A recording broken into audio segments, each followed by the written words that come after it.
Friends, તમારું સ્વાગત છે મારા કિચનમાં. આજે આપણે બનાવીશું શિયાળાની ઠંડીમાં ખાવાની મજા પડે એવી ગરમા ગરમ નવી પૂરી. તો બહારથી ક્રિસ્પી અને અંદરથી પોચી એવી અને ખૂબ જ સ્વાદિષ્ટ એવી. તો ચટણી કે ચા સાથે તમે સર્વ કરી શકો એવી આ ટેસ્ટી પૂરી બહુ ઝટપટ બનીને તૈયાર થઈ જશે. જો તમને મારી રેસિપીઓ ગમતી હોય અને હજુ સુધી ચેનલને સબસ્ક્રાઈબ ન કર્યું હોય તો સબસ્ક્રાઈબ કરજો અને બાજુમાં આપેલી ઘંટી દબાવજો એટલે નવી નવી રેસિપીના નોટિફિકેશન આવે. તો ચાલો બનાવીએ.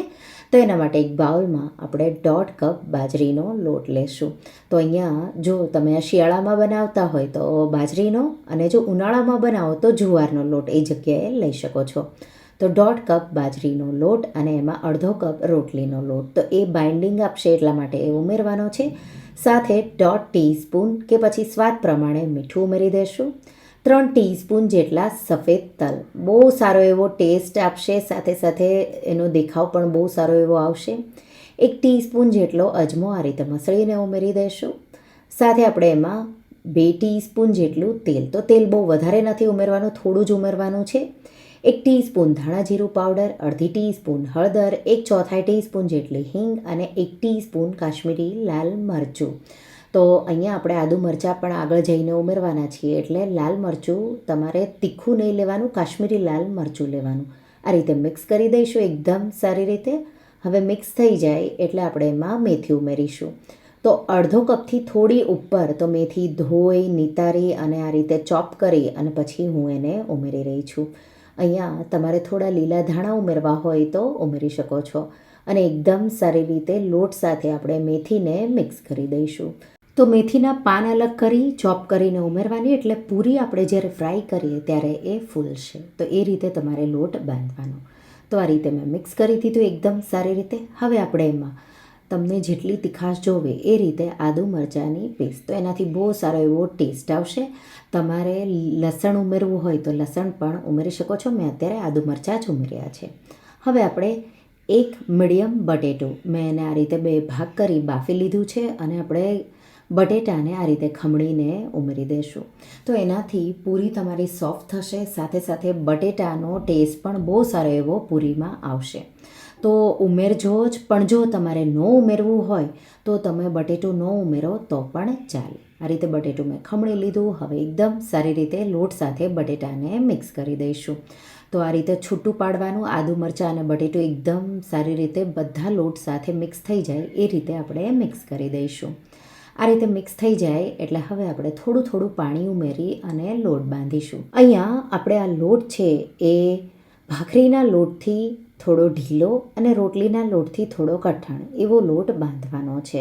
તો આ રીતે થોડું થોડું પાણી છાંટતા જવાનું, લોટને મસળતા જઈ લોટ બાંધવાનો છે.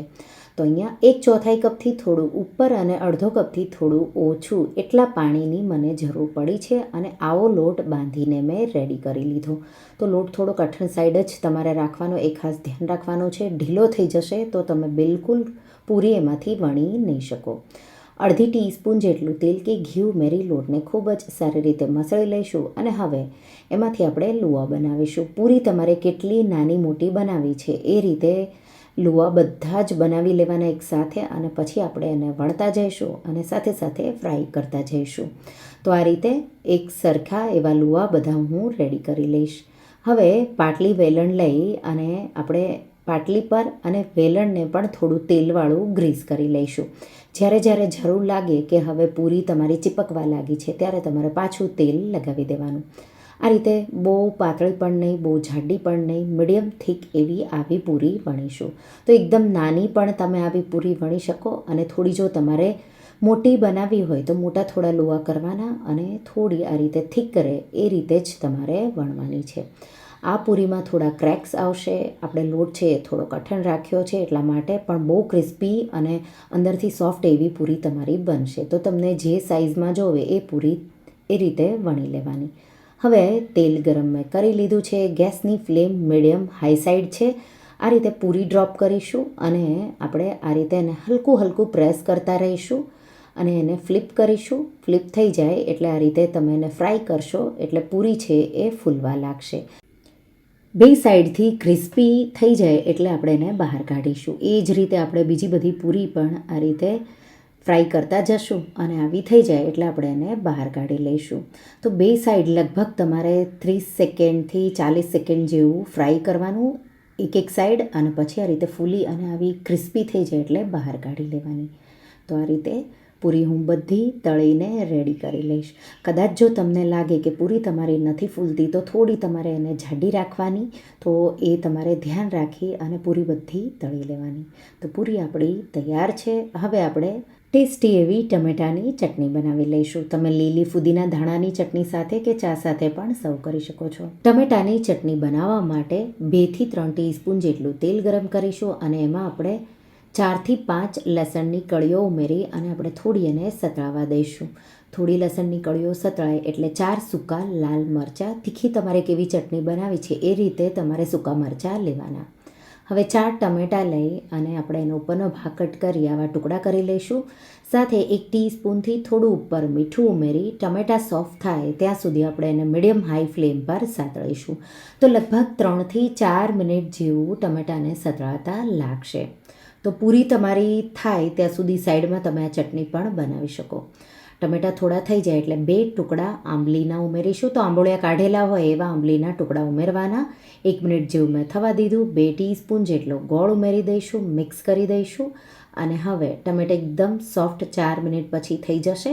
આવા ટમેટાં સોફ્ટ થઈ જાય એટલે આ મિશ્રણને તમારે ગેસની આંચ બંધ કરી હલકું ઠંડુ કરી મિક્સર જારમાં આ રીતે ટ્રાન્સફર કરી દેવાનું. અને એકવાર તમારે લીલા ધાણા વગર એને પલ્સ કરી વાટી લેવાનું, અને પછી એકવાર તમારે લીલા ધાણા ઉમેરી 2 થી 3 વાર પલ્સ કરશો એટલે આવી ચટણી. લીલા ધાણાનો બહુ સારો એવો ફ્રેશ ધાણાનો ફ્લેવર આવશે, પણ એ તમારે લાસ્ટમાં ઉમેરવાનું. તો ચટણી આપણી આવી ટેસ્ટી એવી તૈયાર. સાથે પૂરી સર્વ કરીશું.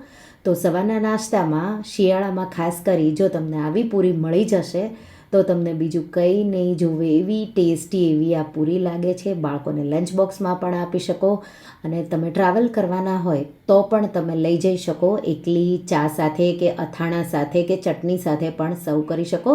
તો એકવાર આ મેથી બાજરીની આલુ પૂરીની રેસીપી ટ્રાય કરજો. તો તમને આ રેસીપી કેવી લાગી મને કમેન્ટમાં જરૂરથી જણાવજો. અને જો રેસીપી ગમી હોય તો વિડીયોને લાઇક કરજો, શેર કરજો અને મારા ચેનલને સબસ્ક્રાઈબ કરજો.